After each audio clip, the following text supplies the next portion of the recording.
Y peth nesaf ydy ffeindio deunydd i ddysgu'r ieithoedd, a dyma peth sydd yn mynd i effeithio ar dywys yr iaith hefyd. Un o prif resymau dwi heb dysgu Llydaweg eto ydy achos bod mwyafrif o'r deunydd sydd ar gael i ddysgu'r iaith yna ar gael yn y Ffrangeg yn unig. So os chi'n siarad iaith arall yn barod, weithiau mae'n werth gweld pa ieithoedd sydd ar gael just trwy gyfrwng y iaith yna. Dyma un iaith dwi wedi bod yn trio dysgu ers cwpl o flynydda, Sythring, neu Frieseg Ynys Zult yn gogledd yr Almaen. Ond dim ond trwy gyfrwng Almaeneg chi'n cael dysgu'r iaith yma. So mae werth i chi edrych mewn i ba ieithoedd sydd yn agor drws i chi i ddysgu iaith arall wedyn. So wedyn, y deunydd dysgu. Yn amlwg, mae pethau fel llyfrau gramadeg.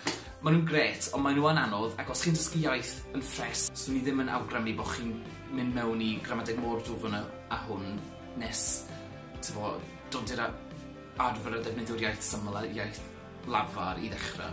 Wedyn, y geiriadur glasur, dyma'r geiriadur Cernywieg fi. Mae hyn gret os dwi'n chwilio am gair, maen nhw gyd yma, popeth fi angen mwy lai bob dydd.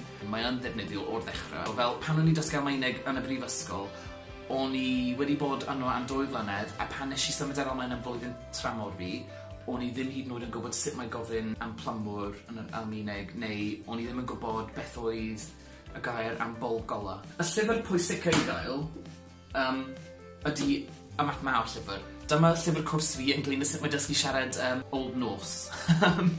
Wi heb dechrau yn hwn eto, mae'n dysgu fi sut mae sgwennu mewn runes a sut mae'n neud lot o peth wahanol, a mae'n cymharu'r ieithoedd Sgandinafaidd gyfoes fyd.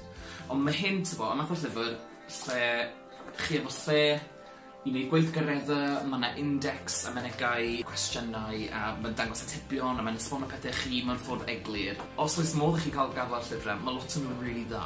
Os na, mae rhaid mynd i'n ffrind newydd ni a we, y peth sydd yn cadw ni at ein gilydd ac yn dal ein byd ni i symud ac yn helpu ni ar hyn o bryd. A mae'r we o sgwrs yn bwysig iawn pan mae'n ddwad i ddysgu ieithoedd efo'r Gymraeg. Nes i ddechrau efo say something in Welsh. Os chi eisiau dysgu iaith bach mwy anarferol, just googlo.